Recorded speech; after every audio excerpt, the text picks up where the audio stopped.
존경하고 사랑하는 북구 주민 여러분, kon국동, 양산동, 신영동을 지역구로 의정활동을 펼쳐나가고 있는 정재성 의원입니다. 저는 2023년 첫 구정질문을 통해 우리 북구가 가지고 있는 문제점과 나아가야 할 방향에 대하여 묻고자 합니다. 그럼 지금부터 본 의원의 구정질문을 시작하겠습니다. 첫 구정질문은 우리 북구가 진정한 무장애 도시로 나아가기 위한 방안에 대하여 질문하겠습니다. 김옥중 복지교육국장님 답변석으로 나와주시기 바랍니다.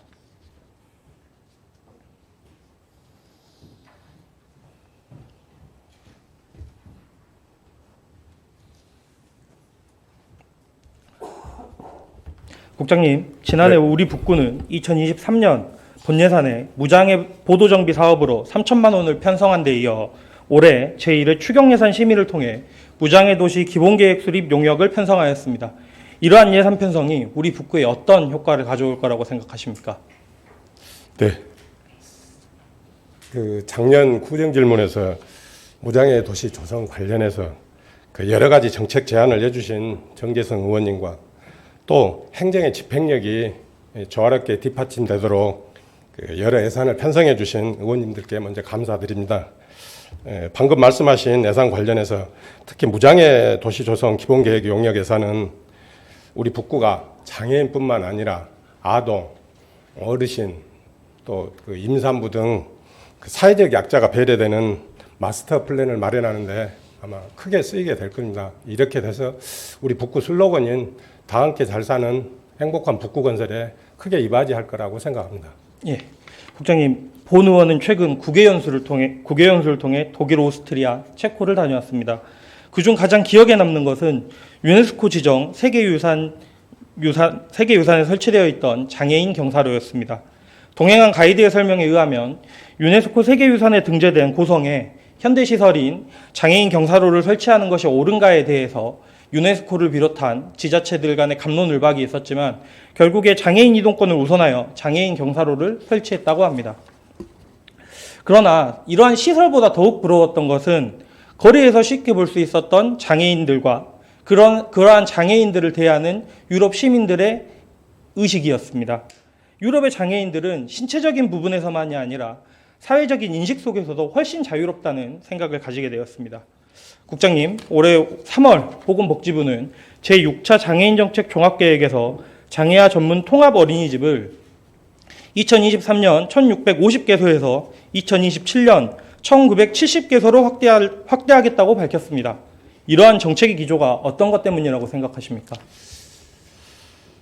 예, 아마도 장애 이용유아와 비장애 이용유아 또래들이 분리되지 않고 동일한 환경에서 함께 보육하면서 그렇게 자라나면서 장애에 대한 편견도 없애고 더불어 함께 사는 공동의식을 배우는 상호작용을 하게 되어서 아마 이러한 통합 보육을 좀 강조하는 것이라고 생각합니다. 예. 우리 북구는 광주 5개 지자체 중에 장애아 전문 통합 어린이집에 있어서 선도적인 정책을 펼쳐나가고 있습니다. 동구, 서구, 광산구에는 없는 장애아 통합 어린이집이 7곳이나 있으며 향후 태봉 어린이집이 개원하면 8개로 늘어날 예정입니다. 그러나 이 장애아 전문 통합 어린이집 현황을 살펴보면 아쉬운 점이 있습니다. 장애인 전문 통합 어린이집 현황을 보면 국공립 어린이집이나 사회복지법인 어린이집만 등록이 되어 있을 뿐 민간 어린이집이나 가정 어린이집 중 장애아 전문 통합 어린이집은 없는 상황입니다. 그렇다 보니 장애 아동을 가진 부모님들이 장애 아동을 보내고 싶을 때 일정 제약이 있는 것이죠. 또 아쉬운 점은 이뿐만이 아닙니다. 장애 영유아기는 언어, 인지, 운동, 사회 정서적 영역 발달에 있어 아주 중요한 시기입니다. 이 시기에 체계적이고 포괄적인 조기 개입이 이루어져야 됩니다. 그러나 우리나라의 장애 영유아 및 가족 지원은 관련 전문 영역에 분절된 서비스와 정책들로 인해 충분히 지원이 이루어지지 못하고 있습니다. 2021년 한국장애인개발원의 발표에 의하면 장애 진단에 관한 정보 제공 및 지원 관련 도움을 받은 경로의 83.4%는 다른 장애 아동 가족이나 인터넷 카페로 확인된 반면 주민센터 등 행정기관을 통해 도움을 받았다는 응답은 11.6%에 불과했습니다. 또한 장애 아동으로 진단받은 후 자녀 성장과 발달에 대한 정보 제공 및 지원 관련 도움을 주민센터 등 행정기관으로부터 받았다는 응답은 9.3%에 불과했으며 장애아동 진단을 받은 후 장애 수용과 관련해 도움을 받은 경로에 있어서도 주민센터 등 행정기관의 도움을 받은 사례는 17.5%에 불과했습니다. 이러한 문제를 해결하기 위해서는 행정에서 적극 나서서 장애 영유아에 대한 조기 개입이 이루어질 수 있도록 유도할 필요가 있다고 생각합니다. 국장님께 한 가지만 더 묻도록 하겠습니다. 지난 4월 18일 우리 북구에서는 광주광역시 북구 민관합동 장애체험 행사를 진행했습니다. 우천 예보로 인해 장애 인식교육으로 대체되었습니다만 이 행사를 기획한 이유는 무엇입니까? 의원님께서 여러 가지 장애인에 대한 인권 보장이나 이런 부분들에 많은 관심을 가져주셔서 먼저 항상 고맙고 감사드립니다.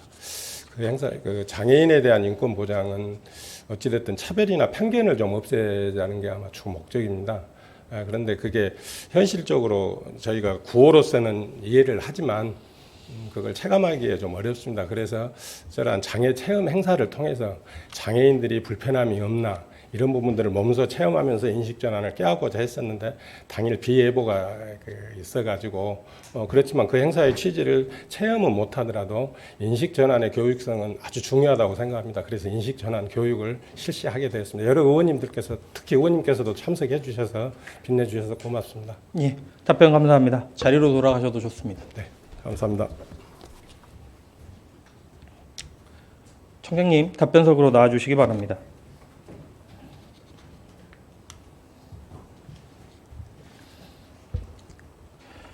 국회의장 문희입니다. 예, 청장님, 본 의원은 지난해 구정 질문을 통해 무장애 도시 조성에 대하여 촉구를 하였습니다. 이러한 제가 이번 구정 질문에 장애 영유아 어린이집 현황을 물어본 이유가 무엇이라고 생각하십니까? 의원님께서 이제 평소 그 장애인에 대한 권익 증진하고 특히 오늘 말씀하신 장애인 그 영유아 교육 환경 조성에 특별한 관심을 가지시고 이제 질문하신 걸로 알고 있고요. 어쨌든 무장애 도시를 북구를 만들어서 차별 없는 그런 세상을 만드는 게 같은 공동 목표라고 생각합니다. 네, 청장님, 장애 영유아 통합 보육은 장애 아동뿐만 아니라 비장애인 아동에게도 도움이 됩니다. 비장애인 아동은 통합 보육을 통해 다양한 경험의 기회를 가지게 됨으로써 전인적인 발달에 도움을 받으며 인간의 다양성과 존엄성에 대하여 생각해보는 기회를 가지게 됩니다. 이러한 장점들에도 불구하고 장애인 아동을 위한 시설 개선 비용, 전담교사 채용 등의 이유로 민간, 가정 어린이집 등의 장애 영유아 통합 어린이집으로의 전환에 소극적일 수밖에 없습니다. 청장님, 우리 북구는 어린이집이나 유치원의 인력 지원, 환경 개선비 지원 등 다양한 지원 사업을 펼치고 있고 장애인 주택 개보수 사업을 통해서 장애인 주택에 편의시설이나 안전장치들을 설치하는 등 장애인 주택에도 지원을 아끼지 않고 있습니다. 맞죠? 네, 맞습니다. 향후 어린이집 지원 사업 등에 있어서 장애아 통합 계획을 가지고 있거나 현재 장애 아동이 등원 중인 어린이집에 대해서 지원 사업을 선순위로 지원하거나 장애 영유아 통합 어린이집 전환 지원 정책들을 발굴하는 등 장애 아동 지원 정책을 연구 영역 과제로 검토해 볼 필요가 있다고 생각하는데 이에 대한 청장님은 어떻게 생각하십니까? 네, 지금 현재 의원님께서 아까 말씀하신 대로 무장애 도시조성 연구 영역이 진행 중에 있기 때문에 지금 말씀하신 통합형 이렇게 어린이집, 그 장애 어린이집 그런 확충 그런 부분에 더 이렇게 가산점이 갈 수 있는 그런 대안들을 한번 같이 검토하도록 하겠습니다. 네, 감사합니다. 또 행정이 장애 영유아 보호자들이 궁금증을 해소할 수 있는 가교 역할을 해야 한다고 생각합니다.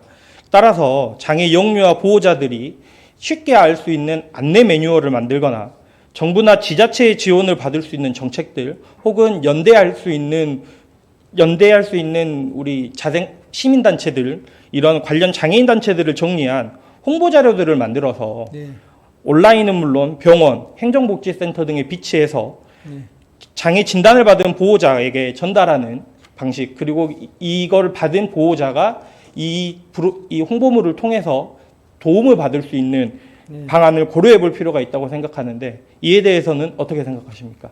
의원님 말씀이 또 당연한 말씀이고요. 어쨌든 발달 지연이나 장애에 있는 아동들이 부모님들은 내 자식은 아니겠지 하는 그런 마음들을 가지고 있거든요.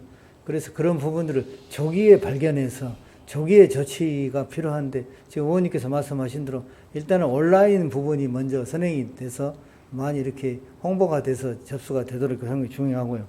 지금 이제 오프라인도 의원님께서 여러 제시를 해주셨기 때문에 동행정복지센터에서 좀 접수가 돼서 좀 상담할 수 있도록 그런 체계도 저희들이 검토를 좀 이번에 할 거고요.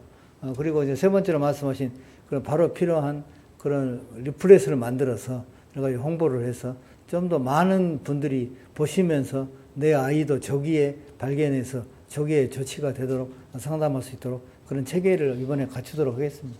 예, 이번 구정 질문을 준비하면서 장애인 부모연대 분들과 만나서 이야기를 나누는 시간을 가졌습니다. 그 장애인 부모연대 분들께서 하시는 말씀이 자기 아이가 장애가 있지 않기를 바라는 마음이 워낙 크시고 그러다 보니 소위 장애 진단을 받는 주요한 병원들이 각 지역구마다 있다고 합니다. 그러한 병원들과도 좀 소통을 하셔서 예, 예. 우리 행정에서 방금 말씀하셨던 그런 홍보 자료들을 장애 진단이 확정이 되었을 때 좀 조심스럽게 드리고 또 그분들이 그 자기 아이의 장애를 수용하고 그걸 활용할 수 있도록 좀 준비를 해야 된다고 생각하는데요. 네. 어떻게 생각하십니까? 네, 맞습니다. 지금 우리 치매도 마찬가지입니다만은 1단계 때 서로 이제 기초 조사를 검사를 받고 또 이렇게 더 되면은 우리 치매 안심센터에서 또 이제 진단 검사를 하고 더 이게 상황이 안 좋아지면 병원으로 연계하듯이 우리 이런 발달장애 우리 영유아들도 그런 체계를 갖춰서 어느 적정 수준이 넘어서게 되면은 전문 병원으로 연계해서 이런 치료 부분을 더 강화시키도록 하겠습니다. 예, 특히 장애 영유아의 보호자들은 그 장애를 받아들이기까지 굉장히 오랜 시간이 네. 걸리고 그러다 보니까 제가 종전에 말씀드렸던 그런 골든타임을 놓치는 경우들이 있습니다. 그것은 결국에 또 사회적 비용으로 돌아오기 마련이거든요. 네. 그래서 그런 부분들에 대해서 좀 신경을 써주셨으면 좋겠습니다.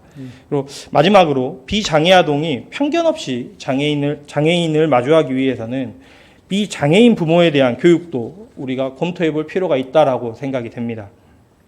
우리 북구가 진행하고 있는 부모 교육 등에 있어서 장애 인식 교육을 포함시키는 것도 중장기적으로 검토해 볼 필요가 있다라고 네. 생각이 되는데 이에 대한 청장님 생각은 어떠십니까? 네, 그 의원님께서 말씀 그 내용이 적극적으로 동감을 하고 어쨌든 비장애 아동 부모 대상으로 그런 인식 교육, 전환 교육이 필요한데 사실 이제 어쨌든 일반 그 대상으로 해서 시민들에서 하게 되면은 굉장히 이제 실효성이 많이 떨어지기 때문에 이제 실효성이 있는 그런 대책들을 강구하기 위해서는 일단은 단체라든가 주민 집합에서 조금 더 실효성이 있는 그런 교육들을 저희들이 한번 검토를 하겠습니다. 그리고 동행정복지사 출생 신고 시에 어떤 리포트를 주면서 실질적으로 효과가 될 수 있도록 그런 부분들을 저희들이 대책을 강구하도록 하겠습니다. 네. 청장님, 정부의 6차 발표뿐만이 아니라 우리 광주시도 시장님 공약 사안으로 발달 지원, 장애 아동을 위한 조기 개입 원스톱 통합 지원 체계를 구축할 계획에 있습니다. 네. 이러한 계획에 발맞춰 우리 북구가 장애아 통합 어린이집의 선도적인 모범을 보이고 있는 만큼 광주 5개 자치구에서 전반적으로 선도적으로 나서는 모습을 보였으면 합니다. 네, 그렇게 하겠습니다. 본 의원은 장애 영유아기부터 통합교육이 일상적으로 이루어지는 것이야말로 무장애 도시로 나아가는 첫발이라고 생각합니다. 청장님의 많은 관심 기대하겠습니다. 네, 그렇게 하겠습니다. 네, 자리로 돌아가셔도 좋습니다. 다음으로 쾌적한 공원 이용을 위한 질문을 하겠습니다. 배종환 안전생활국장님 답변석으로 나와주시기 바랍니다.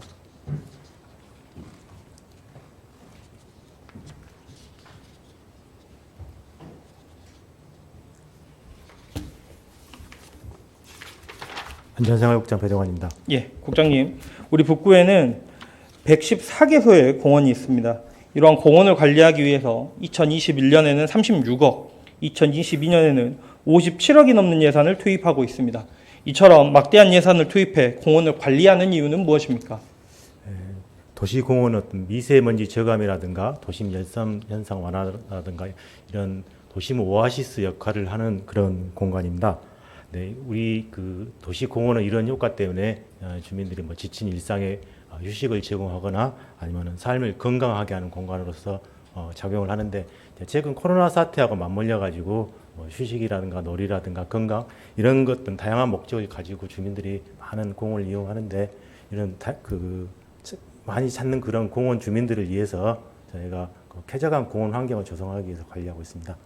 사실 뭐 주민참여 예산이나 이런 부분 등에 있어서도 공원 조성 혹은 공원 관리에 대한 주민참여 예산 신청도 많고 관심도 높죠. 예, 그렇습니다. 본 의원이 홍보실에서 받은 자료에 의하면 2021년부터 2023년까지 양산 호수공원과 관련하여 구정 홍보가 진행이 되었습니다. 그 덕분인지 양산 호수공원은 양산동 주민뿐만 아니라 인근에서도 봄에는 벚꽃, 여름에는 홍련을 보기 위해 많은 인파가 몰리는 명소가 되었습니다. 그런데 이처럼 사람이 몰리다 보니 자연스럽게 쓰레기도 발생하고 있습니다. 사진을 보시면 아시다시피 쓰레기를 버릴 곳이 없다 보니 무단 투기를 하는 상황이 발생을 하고 있습니다. 이 사진은 그 벚꽃이 막 피었을 때 그날 제가 저녁에 찍은 사진인데요. 최근 벚꽃이 만발한 주말 양산 호수공원에 쌓인 쓰레기들은 며칠간 치워지지 못하고 흉물스럽게 방치되어 있었습니다. 국장님, 우리 북구 114개 공원 청소를 담당하는 직원이 몇 분이나 되시죠? 현재 지금 저희 114개 공원 담당은 저희 공무직하고 기간제 인력을 투입하는데 평일에는 한 32명 정도가 공원 환경 정비, 쓰레기 수거, 민원 처리를 하고요. 그 주말에는 7명이 화장실이라든가 주변 환경 정비 위주로 이렇게 활동을 하고 있습니다. 네. 그렇다면 이분들이 본연의 업무에 충실하지 않아서 이런 문제가 발생했다라고 생각하십니까? 방금 말씀드렸다시피 평일은 큰 문제가 없는데 주말에 7명이 화장실이라든가 주변 환경 정비를 하는 데는 솔직히 인력적인 그런 한계가 있어가지고 공원 이용자들의 어떤 불편을 적게 해소하지 않은 그런 부분에 대해서는 인력적인 한계가 있다고 보고요. 이런 문제를 좀 해결하기 위해서 저희가 주민들이 그 공원 주민 단체들이 이제 공원을 직접 관리하는 공원 주민자치 관리제라든가 자기 쓰레기 대가져가기 캠페인 등을 좀 전개하고 있습니다만 약간 아직도 역부족이라고 생각합니다. 이런 문제가 이제 어떻게 더 연속적으로 발생을 하게 되냐면 주말에 과다하게 많이 발생한 쓰레기를 치우지 못하다 보니 다른 곳은 또 가야 되고 그러다 보니까 일부를 남겨두게 되고 그 쓰레기가 다시 늘어나고 늘어난 만큼만 겨우 치우게 되고 그렇게 다시 주말을 맞이하고 이러한 악순환의 반복이 되고 있습니다. 그러다 보니까 이런 공원과 관련한 민원이 사실 여기에 그치는 것도 아닙니다.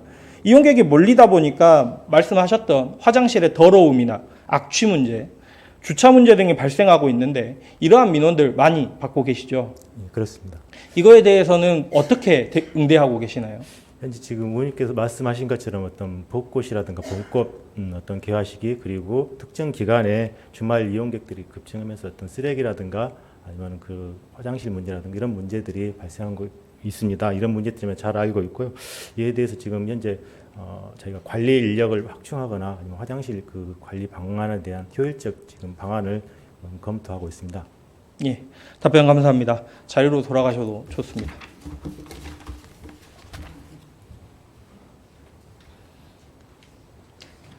청장님, 답변석으로 나와주시기 바랍니다.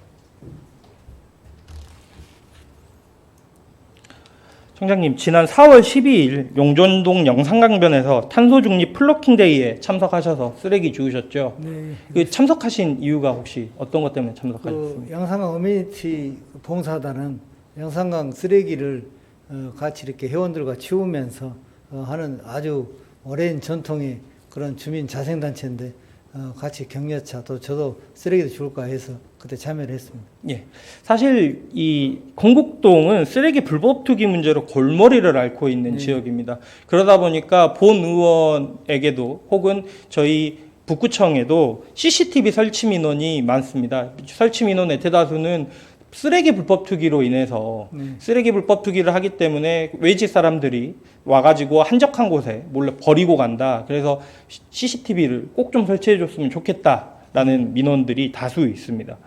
12일 날 청장님과 함께한 단체인 영산강 어메니티 운동 봉사단은 매달 건국동 일대에서 쓰레기 줍기를 실천하고 있습니다. 본 의원도 참석해서 청소를 돕곤 하는데요. 사진을 보시면 아시겠지만 한두 시간 남짓 청소를 하다 보면 1톤 포터에 쓰레기 봉투가 가득 차곤 합니다. 쓰레기 내용들도 아주 다양합니다. 뭐 그 굴 껍질부터 뭐 오토바이 잔해물 아니면 어린이 장난감 뭐 음식물 쓰레기 뭐 야구공 뭐 캔 뭐 말할 것도 없고요. 유독 이 건국동에 쓰레기가 이렇게 불법 투기되는 이유가 왜 있다고 생각하십니까? 네, 그쪽에는 이제 야구장이라든가 꽃밭이라든가 이제 시민들이 주말에 많이 이렇게 이용하는 장소이기 때문에 아마 와서 원래는 쓰레기를 가져가야 하는데 이거 버리고 또 이렇게 투기를 하다 보니까 많은 쓰레기가 발생하고 있습니다. 총장님, 제가 궁금한 게 있는데요. 만약에 이분들이 네, 공원 내 쓰레기통이 없어서 네. 그 공원 내 쓰레기통이 없다면 불법 투기를 하지 않을까요? 그래서 지금 원래 그 95년도에 쓰레기 종량제 됐을 때 쓰레기통이 없어졌었고 또 이제 2010년도에 국공립공원 관리공단에서 쓰레기 대저가게 하면서 쓰레기통이 지금 많이 없어져 공원 내에는 없거든요. 그런데 이제 지금 그러다 보니까 실질적으로 현실은 쓰레기가 늘어나고 그래서 지금 서울시라든가 몇 군데에서 쓰레기통을 다시 되살리는 그런 지자체들이 많이 늘어나고 있습니다. 그래서 저희들도 아까 그 전임 국장한테 질문했듯이 쓰레기가 좀 많은 그런 공원에는 주말에 사람이 우리 기관직 공무원들이 하는 게 한계가 있기 때문에 그런 데를 시범적으로 한번 설치해 가면서 모니터링해 가면서 확대 여부도 검토하고 다양한 방안들을 강구를 해볼까 하고 있습니다. 예, 청장님 말씀하신 대로 이 국가 정책으로 인해서 쓰레기통을 많이 설치되어 있던 것도 좀 회수하는 그런 상황이었죠. 네. 그런데 청장님께도 말씀하셨지만 쓰레기통이 없어진다고 사실 불법 투기가 없어지지는 않습니다. 사실은 쓰레기통과 무관하게 불법 투기를 하는 사람은 상습적으로 불법 투기를 하는 것이고요.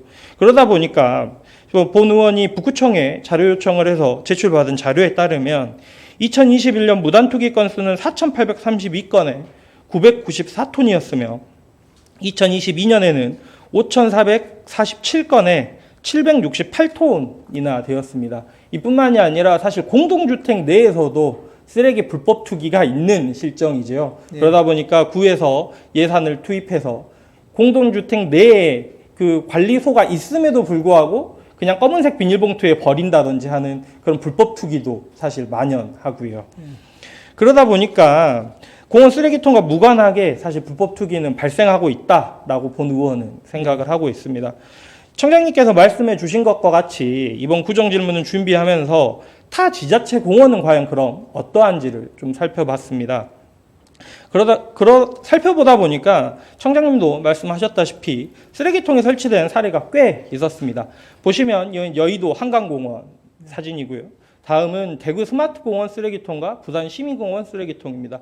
특히 대구 스마트공원 쓰레기통 같은 경우에는 태양광 쓰레기통입니다. 이건 본 의원이 국외연수에서도 봤었는데요. 태양광이 설치되어 있어서 쓰레기가 일정 이상 차면 태양광을 이용해서 압축을 해주고 이렇게 그러다 한 번에 버릴 수 있는 그런 쓰레기통입니다. 그뿐만이 아니라 여의도 한강공원이나 서울 강남대로 쓰레기통 보이시나요? 네. 이 쓰레기통은 단순히 쓰레기통을 넘어서 도시 미관에도 어느 정도 기여하고 있습니다. 먹개비 쓰레기통 같은 경우에는 특히 여의도 한강공원이 코로나 전에는 밤도깨비 야시장들이 있었기 때문에 그런 컨셉에 맞춰서 좀 준비를 했고요. 강남대로 쓰레기통 같은 경우에는 기업과 협업을 통해서 이 커피 모양의 쓰레기통을 만들기도 했습니다. 부산 시민공원인데요. 이 사진은 분리배출함입니다. 여기도 이제 기업과 이제 그 콜라보를 진행해서 지금 쓰레기통이 설치되어 있는데 이거는 우리 북구가 지금 예산을 투입해서 만든 무인 회수기 저희 이번에 추경에도 5대 설치하기로 한 이런 분리배출함도 이렇게 미관 단순히 우리가 이 쓰레기통만이 아니라 미관으로서도 조형물로서 활용되는 사례들을 확인할 수 있었습니다. 쓰레기통이 없어서 발생하는 직원분들의 노동력 그리고 그 무단 투기한 쓰레기를 줍기 위해 다니는 자생단체들의 노력 이런 것들은 사실 쉽게 폄하되곤 합니다. 그런데 그 역시도 사실 노동력도 결국에는 자원이죠. 이 자원 등을 이러한 고생들을 생각해 보면 쓰레기통을 설치하는 것이 우리가 오히려 예산을 절감하는 것이 아니냐라는 생각이 들곤 하는데요. 어떻게 생각하십니까? 의원님께 말씀하신 대로 일단은 그 주말이라든 이렇게 한꺼번에 이렇게 시민들이 많이 몰려서 된 공원이나 그런 또 영상광장 이런 데에는 아마도 쓰레기통을 설치해서 분리수거함을 지금 저 시민의 숲 쪽에는 이미 4, 5년 전에 그때 의자 그 벤치 몇 개 놓으면서 워낙 쓰레기 양이 많기 때문에 그때는 설치를 했습니다. 근데 상당히 효과가 있기 때문에 그런 데를 더 확대해서 이렇게 검토를 하도록 하겠습니다. 사실 쓰레기통을 공원에 설치할 때는 이것이 오롯이 우리 북구청의 권한만이 있는 것이 아니라 때로는 다른 뭐 광주시가 됐든 영산강 환경유역청이 됐든 다른 유관단체들과의 협의가 필요할 때도 있죠. 네, 그렇습니다. 그럼에도 불구하고 사실 우리 북구청에서 적극적인 자세로 필요성을 피력하고 이것들 그 공원에 쓰레기통이 좀 설치되도록 노력해야 된다라고 생각하는데 청장님 어떻게 생각하십니까? 의원님께 말씀하신 대로 영산강은 지금 이제 그 영산강 환경청이 있어서 유수에 관련된 시설을 못 하도록 되어 있기 때문에 또 지금 관리는 광주광역시에 있는 환경관리공단에서 전체를 지금 이렇게 관리를 하고 있기 때문에 그런 유관 부서들하고 협의를 해서 꼭 많은 아마 장소로 넣기는 어려울 겁니다. 근데 주민들이 많이 이용해서 쓰레기가 상습적으로 많은 지역들은 설치하는 것을 적극적으로 저희들이 협의해 나가겠습니다. 네, 이뿐만이 아니라 아까 잠깐 언급했습니다만은 공원 이용객이 몰림에 따라서 발생하는 화장실 위생과 악취 문제, 그리고 교통약자의 주차장 이용 문제 등이 발생하고 있습니다. 인파가 몰리는 시점에 화장실 인력을 좀 추가 배치를 한다거나 혹은 교통약자들이 공원 이용에 불편함이 없도록 주차장 확충 등 시설 개선에 적극 나서야 된다고 생각하는데 청장님 어떻게 생각하십니까? 네, 그렇게 하겠습니다. 지금 아까 우리 국장님도 답변했습니다만은 환경 정비 인력을 기간제를 더 이렇게 투입해서 일단은 단기적으로 이렇게 정리를 하고 아까 여러 가지 활용 방안을 국장님께서 이야기를 하셨는데 지금 어떤 다른 시도 이렇게 보면은 또 화장실만 띄어가지고 전문 민간위탁 부분도 있기 때문에 어쨌든 그 인력 부분을 적절한 활용 방안들을 강구해서 추진하고 특히 우리 이동약자들에 대한 그 화장실 그런 부분은 저희들이 공원에 전체적으로 60개소가 있는데 지금 장애인 편의시설 미설치 화장실이 7개소가 있습니다. 이런 부분들도 시와 협의해서 단계별로 지금 보수해 나가도록 하겠습니다. 예, 답변 감사합니다. 자료로 돌아가셔도 좋습니다.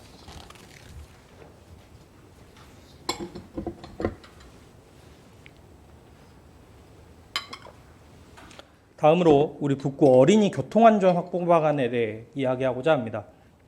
배종환 안전생활국장님 답변석으로 나와주시기 바랍니다.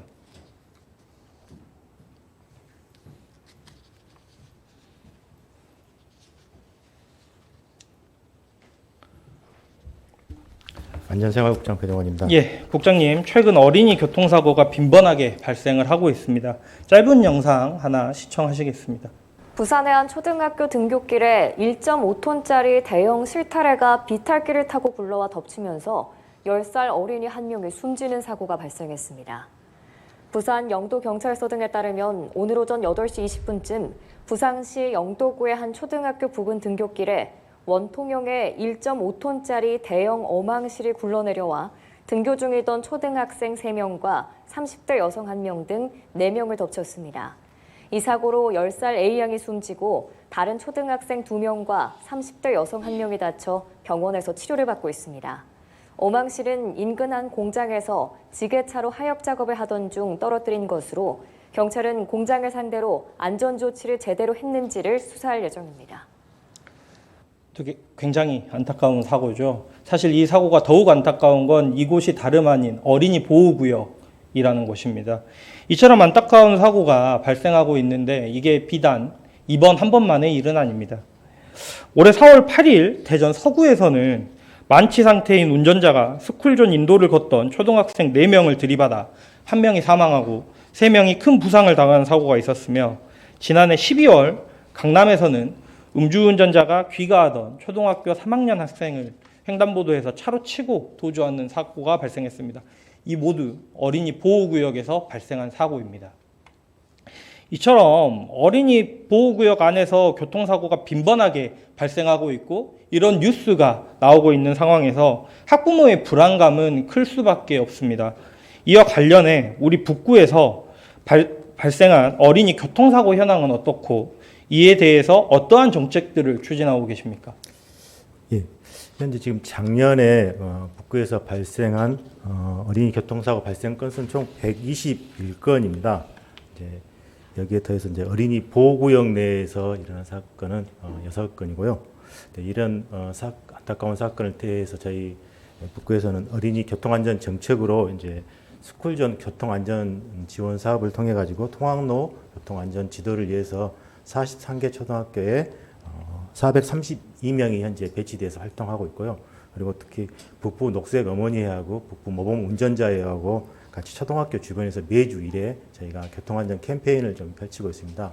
또 더해서 금년 특수시책으로 저희가 어린이 교통안전 의식 함양을 위해서 빛골 국민안전체험관에서 어떤 교통안전 교육도 현재 계획하고 있습니다. 예, 이렇게 노력을 하고 계심에도 불구하고 사실 우리 북구에는 근본적인 문제로 어린이 교통안전이 통학안전이 위협을 받고 있는 곳이 있습니다. 바로 양산초등학교입니다. 지난 3월 북구청 2층 상황실에서는 우리 북구청 공무원분들, 광주 북부경찰서, 동부교육지원청, 북부 모범운전자회, 북부 녹색어머니회 등이 참석하여 교통안전협의체 실무협의회를 진행했습니다. 본 의원도 그 협의회에 참석을 했는데요. 이 협의회에서는 양산초등학교 정문 등교의 열악한 상황에 대한 인식 공유와 대책 마련이 주요 안건으로 논의가 되었습니다. 그러나 논의가 된 곳은 정문에 불과했습니다. 당시 학부모님들께서는 후문도 하고 싶었지만 모든 안건들을 다 올릴 수 없다 보니 조금이라도 가능성이 있는 정문을 우선 이야기하게 된 것이죠. 그러나 본 의원도 그 협의체에서 발언을 했지만 사실 정문보다 더욱 시급한 것이 본 의원은 후문이라고 생각합니다. 양산초등학교로 배정받는 단지 수가 굉장히 많이 있습니다. 뒤에 GS, 자이나 다른 아파트들이 굉장히 많이 있는데요. 그럼에도 불구하고 이 단지에서 양산초등학교로 등교를 하려면 보행로가 없는 도로를 관통해야 합니다. 문제는 보행로를 만들고 싶어도 만들 수가 없다는 것입니다. 주변에 도로 주변에 주택들이 바로 밀집되어 있다 보니 별도의 보행로를 만들 수 없는 상황에서 우리 아이들은 통학에 목숨을 걸고 통학을 하고 있습니다. 현재 후문은 좁은 도로에 학부모 등하교 차량, 진행 차량, 불법 주정 차량들이 섞이면 이러지도 저러지도 못하는 상황입니다. 지금 사진을 보시면 아시겠지만 이게 등굣길의 폭의 전부입니다. 이 폭에서 아이들은 주차된 차량 안쪽으로 들어가거나 혹은 진행하는 차량 바로 옆에서 개걸음으로 통학을 할 수밖에 없지요. 이러한 상황을 타개하기 위해서는 근본적으로 계획 중인 도로 개설이 신속히 이루어져야 합니다. 이 두 번째 사진을 보시면 이 빨간 부분 사거리입니다. 사거리임에도 여건 때문에 횡단보도도 설치를 하지 못하고 있고 당연히 인도도 설치를 하지 못하고 있습니다. 그러다 보니 모범운전자 학부모인 녹색 어머니의 분께서 일주일 내내 파김치가 되듯이 등교 지도를 하고 계십니다. 그럼에도 불구하고 오히려 이런 악순환이 발생하는 건 보행 안전이 위협받기 때문에 우리 아이는 차로 등원을 시키다 보니까 다른 아이들은 또 안전의 위협을 받고 또 위험을 받다 보니 우리 아이도 그러면 차로 등원을 시키고 이런 악순환이 계속되고 있는 것이죠. 최근 광주시가 도로 예산에 있어 많은 후기 과정을 거치고 있죠. 그런데 이 문제를 해결하려면 사실 국장님께서도 알고 계시다시피 우회도로 개설이 반드시 필요한 상황입니다. 이 예산은 단순히 도로 예산이 아니라 미래에 자라나는 새싹들의 안전을 지키기 위해 반드시 필요한 예산이라는 점을 강조해서 예산 확보에 만전을 기해야 된다고 생각하는데 우리 북구의 토지 매입비 확보 방안에 대한 계획은 어떻게 됩니까? 지금 의원님께서 말씀하신 것이 아마 양산초등학교에서 첨단 자이 그 사이 도로 개설인 걸로 알고 있습니다. 예. 현재 지금 그 도로는 토지 매입비는 한 10억 원 정도 좀 소요되고 이번에 시 보조금으로 3억 원을 좀 받아가지고 일부 토지 일부 매상을 보상을 했습니다. 그 나머지 이제 한 7억 원 정도 부분에는 그 7월 이 추경에 저희가 예산을 반영할 수 있도록 지금 노력을 하고 있고요. 이제 아까 이제 말씀하셨다시피 도로 개설은 20m 미만 도로 어떤 개설이나 유지 보수는 시 그 이임 조례에 따라서 구청장에게 이임된 사무입니다. 따라서 지금 저희가 도로 개설할 때 주로 시 보조금을 받아가지고 추진하고 있습니다. 예, 시 보조금을 받아서 추진을 하고 있는데 시 보조금이 얼마가 내려올지는 사실 저희도 모르는 상황이죠. 그러한 상황이기 때문에 더더욱이나 우리 도로 예산에 대해서 최근 광주시가 굉장히 수기 과정을 많이 거치고 있기 때문에 이게 단순히 도로 예산만이 아니라 정말 아이들의 안전을 지키는 예산이라는 점을 좀 꼭 강조해 주셨으면 좋겠습니다. 예, 그렇습니다. 이렇게 도로 매입을 속도감 있게 추진하는 것과는 별개로 도로가 개설되기 전까지 아이들의 통학 안전을 어떻게 담보할 것인지도 고민해 볼 문제입니다. 국장님, 이 시 보조금을 우리가 계획한 대로 2차 추경에 다 반영해서 받는다고 해도 이 도로가 완공되기까지는 어느 정도 시간이 소요될까요? 토지 매입, 보통 통상 저희가 토지 매입하고 공사까지 하는데 1년 이상 저희는 소요될 것으로 지금 판단이 되고 있지만 이제 방금 부족한 잔여 토지 보상비 7억 원하고 그다음에 공사비가 한 10억 원 정도 소요될 거로 예상하거든요. 이런 부분들이 예산이 확보되면 신속하게 저희가 토지 매입도 하고 공사도 추진할 계획입니다. 아무리 저희가 신속하게 매입을 하고 토지 도로를 만들 예산을 확보하고 도로 공사가 들어간다고 해도 최소 1년 이상 걸리는 것이 명확하지 않습니까? 그렇습니다. 그 사이에 아이들은 통학 안전에 여전히 위협을 받고 있는 것이고요. 국장님, 국장님께서 말씀을 해 주셨지만 사실 우리 북구는 통학로 주변에 노인 일자리 사업인 스쿨존 교통지원 사업을 진행하고 있고 북부 모범 운전자회나 북부 녹색 어머니회와 긴밀히 협력하고 있는 거 맞죠? 네, 그렇습니다. 어떻게 협력을 하고 있나요? 지금 북구 노인 종합복지회관하고는 저희 아까 말씀드린 스쿨전 교통 지도 사업을 위해서 긴밀하게 지금 협력하고 있고요. 그다음에 북부 녹색 어머니하고 북부 모범 운전자회는 수시로 저희가 간담회를 개최하는 등 네트워크를 구축해가지고 서로 간에 긴밀히 협력하고 있습니다. 예, 답변 감사합니다. 자료로 돌아가셔도 좋습니다.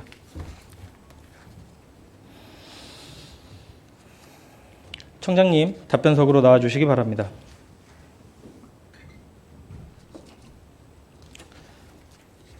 예, 청장님, 본 의원의 질문을 통해 양산초 통학로 현황을 확인하셨습니다. 예. 사실 이거 주민과의 대화에서도 청장님이 지속적으로 받았던 사실 민원이기도 하죠. 양산초 후문 통학로에 인력 확대가 반드시 필요해 보입니다.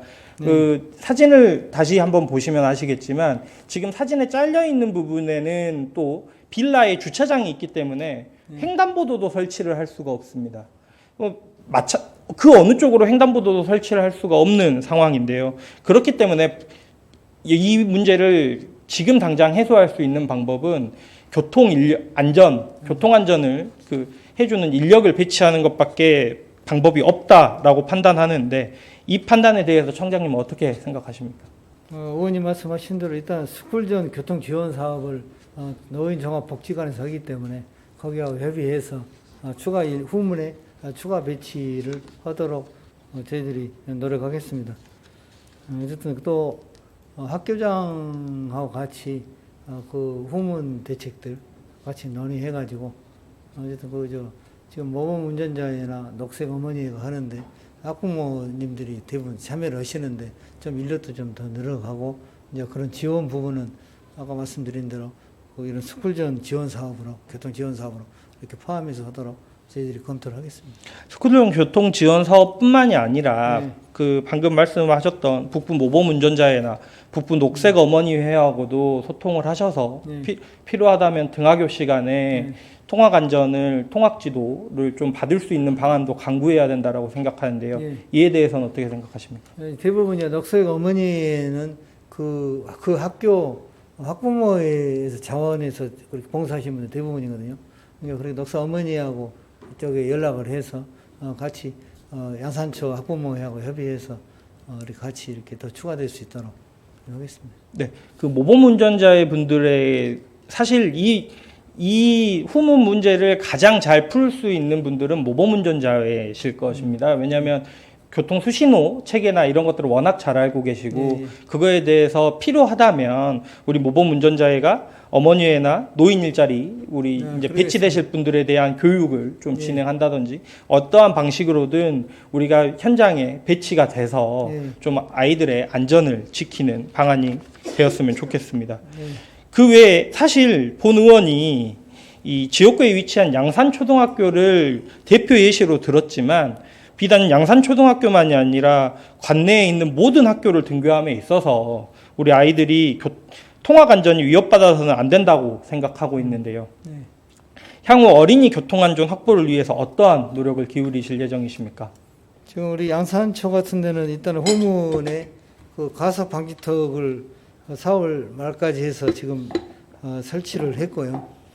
그리고 지금 5월 달까지는 CCTV 불법 주정차를 위해서 지금 현재 설치가 계획, 일단 단기적인 대책들은 지금 들어가 있고, 앞으로 저희들이 좀 더 이렇게, 제가 이제 6월 달에 학교장님들하고 간담회를 할 거거든요.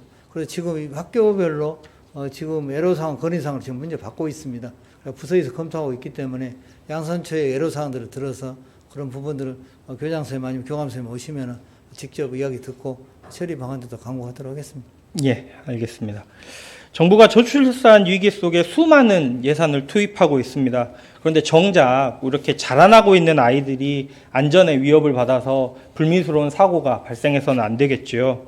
본 의원의 의견에 대해서 청장님의 많은 관심과 지원 부탁드리겠습니다. 네, 그렇게 하겠습니다. 네, 마지막으로 공무원 복지 확충과 관련한 질의를 하겠습니다. 청장님, 탈북 기사 이후에 공무원 노조와 개선을 위해 수많은 노력을 하고 계신 걸로 알고 있는데요. 어떠한 노력을 기울이고 계십니까? 일단 그 2월 27일부터 28일까지 노동조합에서 주관이 되어가지고 근무 환경 개선에 대한 이런 직원들의 설문조사를 했거든요. 그때 했을 때 여러 가지 다양한 의견들이 지원 복지에 대한 의견들이 나와서 첫 번째는 업무 경감, 또 복지 강화. 그래서 그런 부분을 가지고 3월 23일 날 노사협의체를 구성했습니다. 당초에 이제 민선 7기 들어서 어쨌든 제가 그 번외산으로 18년대 5,700억을 전임 총리한테 인수를 받았습니다만 19년부터 이제 1조를 돌파하면서 이제 국비도 직접 구해서 하고 그 다음에 그 수많은 공모 사업들을 이렇게 하다 보니까 사실은 주민들 복지나 이런 것은 굉장히 좋아졌습니다만은 직원들의 그런 복지는 굉장히 열화가 된 거죠. 한정된 인력의 업무량은 늘어났기 때문에. 그래서 그런 부분들의 의견들을 충분히 받으면서 이런 부분들을 어떻게 경감할 것이냐를 가지고 현재 그 노사협의체에서 많은 의견들이 오고 가고 있습니다. 노사협의체에서 많은 의견들이 오가고 있는데 그리고 대책도 사실은 뭐 이제 발표한 대책도 있고 지금 협의 중인 대책들도 있을 텐데 우리 일선의 공무원들이 이러한 대책에 대해서 정말 기대를 하고 있을 거라고 생각을 하십니까? 아니면 그냥 또 우리 대책으로 끝날 것이다라고 생각을 하고 계십니까?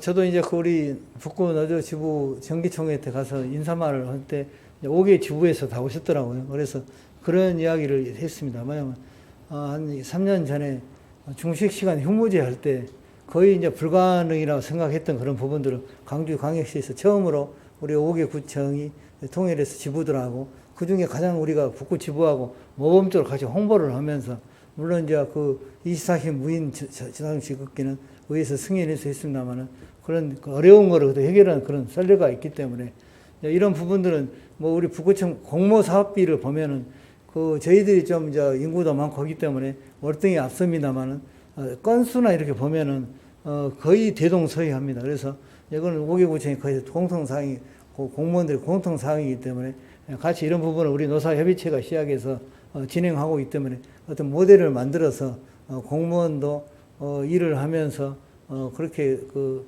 심한 과도한 그 노동에 시달리지 않고 또 우리 주민 복지를 위해서 같이 노력할 수 있는 어떤 모델을 만들자고 그렇게 이야기를 했습니다. 그런 부분을 같이 모든 부분들은 노사협의체에서 지부와 우리 또 우리 그 해당된 부서들하고 지금 협의 중에 있기 때문에 그 모든 안들을 서로 협의해서 나가도록 하겠습니다. 예, 협의가 돼서 좋은 안들이 발굴이 되고 그 발굴된 정책들이 정착이 되면 좋을 것인데 사실 일선의 공무원들이 과연 이것이 과연 잘 정착이 될 것이냐라는 데에 대한 퀘스천 마크가 있으리라고 생각합니다. 청장님, 제가 좀 단도직입적으로 여쭙겠습니다. 청장님께서는 공무원 여러분들에게 일을 주는 것을 기회를 주는 것이라고 생각하고 계시지는 않습니까? 그러지는 않습니다. 그러지는 않으신가요? 네, 저도 이제 공직 출신이기 때문에 지금 그 전에보다는 많이 이제 그것이 바뀌었습니다만은 이제 공무원들도 자기 개인의 그런 권리도 있고 또 자기의 또 그런 영역도 있기 때문에 그게 같이 존중되면서 공직자들의 그런 권리가 권익이 보호되는 사회에서 지역에다 봉사하고 그런 식으로 생각하고 있습니다. 예. 사실 청장님이 마음에 쏙 들만한 공무원분이 한 분 계십니다. 주요 경력을 보시면 굉장한 경력의 소유자신데요. 누군지 잘 아시겠죠? 이름은 안 써놨습니다만 누구시죠? 청장님 본인의 경력입니다. 근데 저보다 더 뛰어난 분이 많이 계시죠. 물론 많이 계시겠죠. 근데 청장님 사실 경력을 보면 굉장히 공무원으로서 입지전적인 인물이라고 할 수 있겠습니다. 막 엄청난 승진, 모든 자리에서 빠른 승진, 기술고시로 시작하셔서 이 자리까지 굉장히 많은 업적을 쌓아 오셨는데요. 문제는 이러다 보니까 이 본인이 공무원으로서 겪어왔고 승진해 오면서 경험하고 느꼈던 것들을 잣대로 공무원들을 판단하고 계시는 것은 아닐까요? 그건 아닙니다. 저도 이제 시에 있을 때는 더 지금 우리 북구청 지사보다 더 많은 일들을 했습니다만은 어쨌든 공직자의 도움 없이 모든 그런 현안들을 해결할 수가 없습니다. 어쨌든 공직자와 같이 고민하고 같이 땀을 흘리고 하면서 성과를 내는 것이지 한 번도 뭐 공직자와 분리해서 뭐 지시형으로 그런 적은 생각해 본 적이 없습니다. 예. 제가 이 구정 질문을 준비하면서 7, 8구 분들에게는 5급, 6급에게 갑질을 많이 당한다라는 이야기를 들었고요. 5급, 6급 분들에게는 7, 8, 9급에게 을지를 당한다라는 이야기를 많이 들었습니다. 이런 이야기들이 나오는 조직이 과연 좋게 발전할 수 있다라고 생각하십니까? 이제 그런 부분은 이제 어쨌든 저도 많은 고민을 하고 있고 또 조직 내에 어쨌든 그 직원들하고 같이 또 중간 간부들 또 이제 저를 포함한 또 부구청 국장들하고 그런 관계들 같이 관내에서도 팀장과 직원들 문제, 직원들에서도 몇 년 차 되는 그런 직원들끼리의 갈등. 어쨌든 사회가 그렇게 많이 급변하고 있고 공직사회도 어쨌든 자기 권익이 보호되는 시대로 가고 있기 때문에 어쨌든 화합이 되는 측면 이런 것들을 같이 하면서 일하는데 복지 문제는 실질적으로 보장이 될 수 있는 체계를 노사협의체 통해서 많이 하고 그 다음에 두 번째로는 첫 번째가 이제 뭐냐면은 업무가 경감되는 이제 불필요한 일을 많이 없애고 뭐 시책 일몰제라는 사실 좀 추상적입니다만은 이제 그런 부분을 노사협의체를 통해서 이렇게 하고 또 공모 사업도 선택과 집중을 통해서 주민들에게 꼭 필요하면서 하는 사업들 위주로 이런 부분들을 잘 노사협의체에서 아마 논의를 해서 잘 정리가 될 것 같습니다. 예. 최근 공무원 노조에서 진행한 설문조사에 의하면 공직생활 중 중요한 것에 대해서 46%가 워라밸이라고 답했다고 합니다. 반면에 빠른 승진과 힘든 업무에 대한 보상에 대해서 응답한 직원은 13%에 불과했습니다. 사실 정부 지침 때문에 지자체가 재량이 많이 있지는 않죠. 임금을 더 준다던가, 휴일을 마음껏 준다거나 이런 부분에 있어서는 제한이 있는 게 현실 아니겠습니까? 네, 그렇습니다. 그러나 지침을 어기지 않는 범위 내에서 우리 북구 공무원들의 사기를 높이는 방법들은 충분히 있으리라고 생각이 됩니다. 청장님, 우리 현재 북구 공무원들은 각종 행사나 자생단체 지원 등의 업무로 주말에도 쉬지 못하고 경무에 시달리고 있는 거 알고 계시죠? 예, 예. 뭐 저희 지역에서도 주말에 자생단체들이 야유회를 가거나 무슨 대회를 하면 또 직원분들이 나오셔서 그것들을 다 체크하시면서 제가 우스갯소리로 뭐 받으세요 물어보시면 그냥 좋아서 나온 겁니다 이렇게 답변을 하시는 그런 우픈 일들이 있는데요. 이러한 정부 지침에도 불구하고 사실 이러한 부분들이 어느 정도는 좀 보상이 이루어져야 된다고 생각하는데 어떻게 생각하십니까? 이제 아까 말씀드린 대로 이제 다른 지자체에서도 많이 지금 그렇게 나오고 있습니다만은 이제 주말이나 휴일에 이번 행사 때문에 많은 공직자 동원하는 시대는 지났습니다. 그리고 동에서도 사실은 이제 자생단체에서 이렇게 회의를 할 때 이제 어쨌든 자율적으로 하고 어쨌든 좀 지원하는 게 끝나야지 이걸 갖다가 공직자들이 다 모든 걸 맡아서 처음부터 시작해서 이렇게 하기에는 점점 갈수록 어려울 겁니다. 그래서 이런 부분들을 지금 과도기적인 측면이 있기 때문에 이런 부분들도 아마 노사협의체에서 좀 검토가 될 건데요. 그래서 같이 어떤 효율적인 방안들을 해서 우리 직원들이 너무 과도하게 행사나 또 뭐 동이나 이런데 회의 때문에 자기 개인 시간을 너무 많이 뺏기는 것은 바람직하지 않기 때문에 그런 부분을 어쨌든 노사협의체에서 좀 검토를 하도록 하겠습니다. 그러니까 이러다 보니까 5급, 6급 분들만 주말에 나가시더라고요. 7, 8, 9급 분들에게 요청을 못하고 5급, 6급 분들은 중간관리자 누군가는 가야 되고 사실 이러한 문제들이 발생을 하고 있는데 우리 북구는 북구 지방공무원 복무조례에 근거해서 구청장이 필요하다고 인정하는 경우에 주요 업무를 성공적으로 수행한 공무원에 대하여 연간 10일 이내에 격려휴가를 실시할 수 있습니다. 알고 계시죠? 알고 있습니다. 예. 또 지난해 7월 조례를 개정해서 격려휴가를 연간 5일에서 10일로 개정을 했습니다. 개정을 한 이유가 혹시 어떤 것 때문이실까요? 이제 그런 행사라든가 또 많이 직원들이 주말에 힘들어하는 사항들이 있기 때문에 그래서 작년에 이제 한 9일 정도 전 사용을 했습니다. 예, 작년에 9일 정도 사용을 했는데 이제 사용한 주요 이유는 지방선거가 있기 그렇습니다. 때문이죠. 그런데 본 의원이 받은 자료를 확인해 보니까 올해 격려휴가는 운암산 산불 근무로 고생한 전 직원에게 휴가 1일을 부여한 것이 전부입니다. 사실 2022년 지방선거라는 특수한 상황이 없었다면 과연 격려휴가가 충분히 제공이 되었을까라는 의구심도 있고요. 사실 조례 개정이 무색할 정도로 격려포상 제도가 아직 활성화되지 못하고 있는 것 아닌가라는 생각이 듭니다.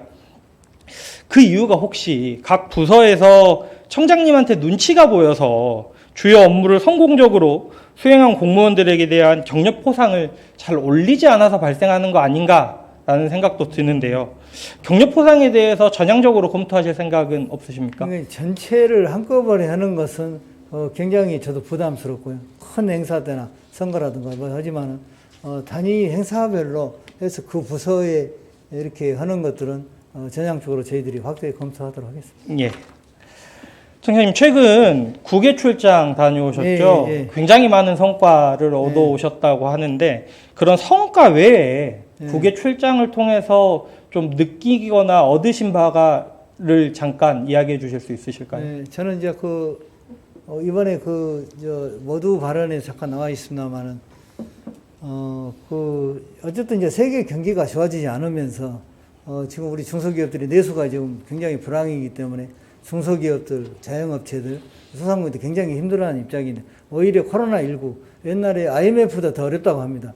그런데 작년에 광산업 우리 업체들이 그 전에 굉장히 호황을 누렸었는데 중국의 저가로 들어오면서 굉장히 내수 수출 부분도 약해지고 그래서 지금 우리보다 더 이렇게 힘든 개발도상국을 한번 같이 가주자 이렇게 광산업 진흥에서 제안이 와서 다행히 이번에 올해 예산을 통과시켜져 갔습니다만 일단 각각 성과는 좀 많이 있었는데 의외로 광산업뿐만 아니라 많은 분야에서 우리 북구에 있는 업체들이 진출할 수 있는 여건들이 된다고 보고 기관하고도 많이 MOU를 체결했습니다만은 굉장히 좀 더 이제 눈을 해외로 좀 돌려서 우리 중소기업이나 기업들이 조금 더 이렇게 활성화될 수 있도록 대책들을 더 마련해서 통상협력 분야를 더 확대해서 뭐 기부를 늘린다기보다는 그런 기능을 더 늘려서 우리 중소기업들을 더 보호하려고 그런 생각을 가지고 있습니다. 청장님이 이렇게 느끼신 바는 지금 구청장이시기 때문이겠죠.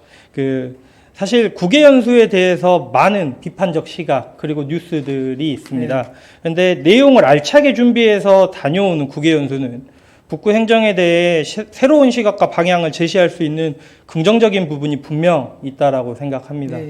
뭐 본 의원이 국외연수를 다녀왔을 때는 안전도시위원이기 때문에 길가 인도가 보이게 되고 장애인 쪽에 관심이 있기 때문에 장애인 시설에 관심이 가게 되지요. 마찬가지로 우리 공원녹지과 직원분께서 해외를 다녀오시면 식재가 보일 것이고요. 또 우리 뭐 다른 과에서는 자기 부서의 업무와 관련된 것들이 눈에 들어오게 되죠. 뭐 흔히 말하는 직업병처럼요. 사실 올해부터 공직자 해외 배낭 여행 다시 시행 중이시잖아요. 예. 전반기 5팀, 후반기 5팀을 뽑는 걸로 알고 있는데 20팀이 넘는 지원이 왔다고 들었습니다. 맞습니까? 예, 지금 상하반기로 그동안 이제 코로나19 때문에 못했습니다만은 상하반기 나눠서 반기별로 25명씩 선정을 하거든요. 근데 이번에도 모집을 했는데 그 많은 팀들이 이거 신청을 해가지고 8개 팀 27명 하다 보니까 또 탈락된 데도 있고 그래서 이런 부분을 좀 더 이렇게 확대 방안들을 의회와 같이 협의해 나가도록 하겠습니다. 예. 사실 방금 말씀드렸다시피 새로운 시각, 좀 더 선진적인 부분들, 본인들이 가서 봄으로써 느끼는 부분들이 분명 있다라고 생각합니다. 청장님께서 적극 검토를 하시겠다고 하니 다음 이야기를 해보도록 하겠습니다. 민방위복 이야기를 조금 해볼까 합니다. 민방위복은 국가 비상사태나 을지훈련 등에 착용하도록 되어 있죠. 사진 보면 이 사진도 우리 북구 을지훈련 사진이고요. 그뿐만이 아니라 일선 공무원들이 대민 업무를 함에 있어서도 흔히 착용하고 있습니다. 잘 알고 계시죠? 문제는 이러한 민방위복을 자비로 사야 된다는 점입니다. 알고 계셨습니까? 네, 저도 알고 있었습니다. 예. 민방위복을 전 직원 대상으로 반드시 지급해야 되는 법적 근거는 없죠. 예. 그런데 본 의원이 파악한 바로는 예산을 세워서 민방위복을 지급한 지자체가 꽤 있었습니다. 잠깐 앞에 사진 몇 군데 보여주시겠어요? 있습니다. 예. 부산일보 같은, 이게 2019년 아마 기사일 텐데요. 부산 수영구 같은 경우에는 신규 공무원이 임용이 되면 당시에 민방위복을 지급했었고요. 그 다음 사진 부탁드립니다. 예. 이거는 이제 작년에 나온 건데요. 민방위복을 경남도에 있는 A시, 그러다 보니 저는 공무원들이 많지 않을 거라고 생각이 되는데요. 민방위복을 2,300벌 구매했다고 합니다. 이 외에도 사실 몇몇 지자체들이 자체적으로 예산을 편성해서 민방위복을 구매한 것으로 알고 있습니다. 현재 정부는 2024년부터 새로운 민방위복을 도입할 예정인 것 맞죠? 예. 새로운 민방위복으로 개편이 되면 이거에 대해서 또 공무원들이 구입을 해야 될 텐데요.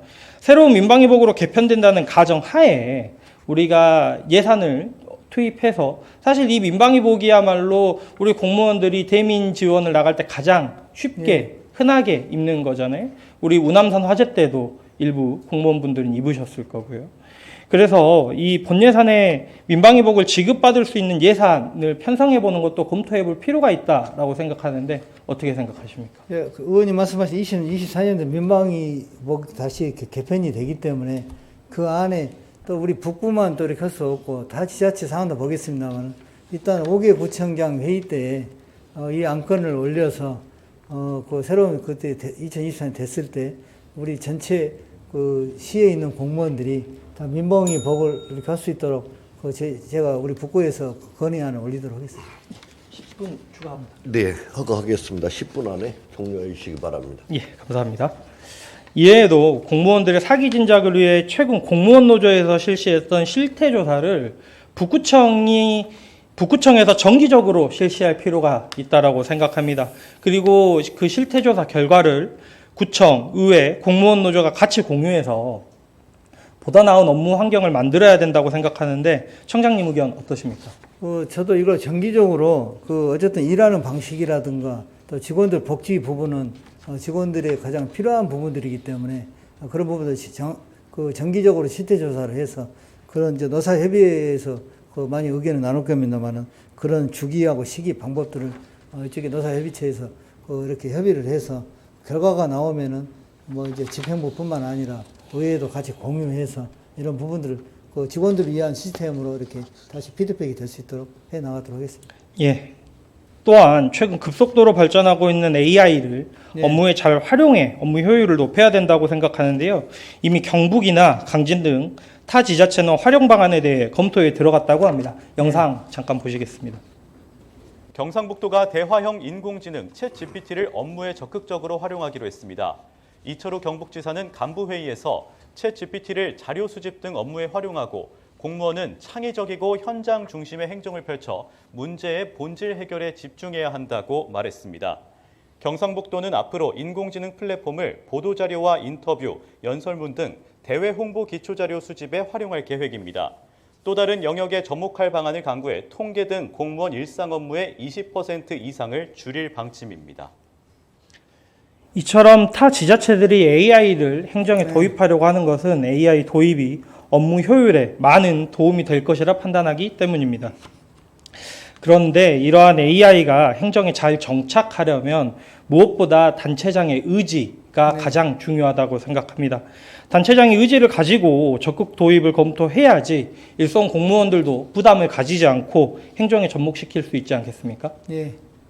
이를 위해서 AI를 적극 활용하는 직원에 대한 포상이라든지 관련 동아리 신설 및 지원을 독려하는 등의 정책을 통해 북구 공무원들의 AI에 대한 관심도를 높일 필요가 있다고 생각하는데 이에 대한 청장님의 의견은 어떠십니까? 이제 의원님께 좋은 이렇게 제안을 해주셨는데요. 이미 민선 7기부터 지금 빅데이터라든가 클라우드 이 부분에 대해서는 선제적으로 굉장히 많은 실적들이 있습니다. 빅데이터를 42건을 저희도 활용을 했고요. 지금 빅데이터 댐을 만들었는데 지금 18종 29만 6천 건이 있고 그 다음에 클라우드 저장소도 행정 내부 데이터가 89만 건이 저장돼 있어가지고 이 분야에는 행정안전부에서 제가 오늘 점심을 데이터 과장과 같이 식사를 회장님을 했습니다만 행안부에서도 우리 북구가 아주 선도적으로 잘하고 있다고 이야기를 들었습니다. 그리고 지금 제시하신 챗GPT 이런 부분들도 저희들이 빅데이터 경진대회를 계속 하고 있거든요. 챗GPT도 이렇게 같이 해가지고 우수하게 이렇게 활용하신 부사나 직원들에 대해서는 보상도 저희들이 하고 어쨌든 교육도 챗GPT 교육도 지난번에 4월 달에 했습니다만 6월 중에도 전문 강사를 모시고 이렇게 해서 조금 더 우리 이제 북구가 첨단 산축의 인공지능과 집적단지뿐만 아니라 거기에 데이터 센터도 연말에 개관 예정이 있기 때문에 급속도로 그런 인공지능 시대가 열리기 때문에 저희들 또 행정을 북구부터 선도적으로 해 나간다는 말씀을 드립니다. 네. 또한 인공지능형 보고서 작성 툴인 마이크로소프트사의 코파일럿 프로그램도 좀 주목할 필요가 있다고 생각하는데요. 영상 한번 보시겠습니다. 최근 마이크로소프트에서 엄청난 발표를 했죠. 바로 AI 인턴 마이크로소프트 365 코파일럿입니다. 짧게 그 기능과 변화하게 될 미래를 말씀드릴게요. 워드에 원노트 메모와 문서를 활용해서 제안서를 만들어달라고 하면 그걸 아주 깔끔하게 만들어줍니다. 엑셀에 기존 내용을 분석해달라고 하면 분석해주기도 하고요. 요약해달라고 하면 깔끔하게 요약해줍니다. 인간이 하나하나 분석할 때 얘는 한 번에 해결해주니까 시간도 절약되겠네요. 파워포인트에서는 워드 내용을 슬라이드로 제작해달라고 명령하면 이미지를 가져와서 만들어줘요. 분위기도 바꾸고 애니메이션까지 추가해서 만들어주는데 정말 신기합니다. 팀별 채팅이나 말한 내용을 저절로 요약해주기도 하고 원노트에서 파티 일정을 짜달라고 하면 그것을 또 해냅니다. 특히 3분 스피치 대본 써달라고 하면 써주는 것에서 기절하는 줄 알았어요. 이제 단순 사무직, 작가 등 살아남기 어려울 것 같고요. AI의 엄청난 생산성으로 인해서 전체적인 고용도 줄어들 것 같다는 생각이 듭니다. 그렇기 때문에 우리는 더더욱 인간적인 감정과 표현 방법을 잊지 말아야 할 것 같아요. 네, 코파일럿 프로그램 도입이 업무 효율을 상당 부분 높여줄 것이라고 판단이 되는데요. 각 부서별로 얼마만큼 지원할 수 있는지, 의회 지원도 가능한지를 말씀해 주시길 바랍니다. 네, 지금 우리 코파일럿은 그 의원님 말씀하신 대로 이제 어쨌든 보고서 작성하는 거라든가 사업 기획할 때 개인 비서 역할을 충분히 할 수 있기 때문에 타 지자체에서도 굉장히 지금 활용을 검토를 하고 있습니다. 그래서 이런 행정업무 활용이 될 수 있도록 저희들이 이번에 이렇게 필요하다면 이번에 이해 추경 시에 저희들이 검토를 하겠습니다. 그래가지고 의회 사무국을 포함해서 전 부서에 73개 부서인데 하게 되면은 사용권 한 개씩 보고를 하게 되면은 한 4천만 원 정도가 들어가는 걸로 지금 파악이 됐습니다. 이런 부분들은 의회하고도 협의하고 좀 더 이렇게 그 파일을 활용한 부서 지자체도 이렇게 확인해가지고 저희들이 필요하신 이번에 이해 추경에 올리도록 하겠습니다. 예. 청장님, 90년생이 온다라는 책에 대해서 알고 계십니까? 예. 문재인 대통령이 청와대 직원들에게 이 책을 선물하면서 새로운 세대를 알아야 미래를 준비할 수 있습니다. 그들의 고민도 해결할 수 있습니다. 누구나 경험한 젊은 시절, 그러나 지금 우리는 20대를 얼마나 있을까요? 라는 메시지도 함께 전달했다고 합니다. 혹시 읽어보셨나요? 읽어봤습니다. 예. 그런데 이 책조차도 벌써 사실 5년이 지난 2018년도의 책이죠. 청장님이 공직자로서 마주했던 공직 사회화 인식은 이미 과거로 지나버렸습니다. 청장님, 업무망에 올라온 탈북 게시글이 북구 공무원들의 공감을 불러일으킨 이유가 북구 공무원들이 이 일을 하기 싫어서 공감한 것은 아니라고 생각합니다. 지금도 묵묵히 본인의 자리에서 업무에 최선을 다하는 공무원들이 북구를 지키고 있습니다. 본 의원은 우리 북구가 동구, 서구, 남구, 광산구 그리고 광주시와 인재 경쟁을 하고 있다고 생각합니다. 좋은 인재가 근무하고 싶은 지자체가 돼야 양질의 인재가 올 것이고 그것이 북구 발전으로 이어진다라고 본 의원은 생각하고 있습니다. 웨그먼스라는 미국 마트가 있습니다. 포춘지에서 선정한 2017년 미국에서 가장 일하기 좋은 기업 2위, 직원 만족도 98%, 이직률은 단 6%에 불과한 기업입니다. 거기에 2018년에는 미국인이 가장 선호하는 슈퍼마켓 1위로 조사가 되기도 한 마트인데요. 이 웨그먼스 CEO는 이렇게 말을 한다고 합니다. 회사의 이익을 가져다주는 고객들에게 최고의 서비스를 제공하려면 우리 직원들부터 최고 수준으로 대우해 주어야 한다라고 합니다. 청장님, 본 의원의 이 질의가 실효성을 거두려면 무엇보다 청장님이 이런 부분에 있어서 열린 사고로 폭넓게 혹은 불만족스럽더라도 혹은 이해가 잘 가지 않더라도 전향적인 자세로 받아들일 필요가 있다라고 생각합니다. 청장님께서 보스가 아닌 리더로 우리 북구 공무원분들과 함께 할 때 우리 북구 주민들에게 양질의 서비스가 제공될 거라고 본 의원은 믿어 의심치 않습니다. 청장님께서도 이러한 점을 깊이 생각해 주시길 부탁드리겠습니다. 예, 자리로 돌아가셔도 좋습니다.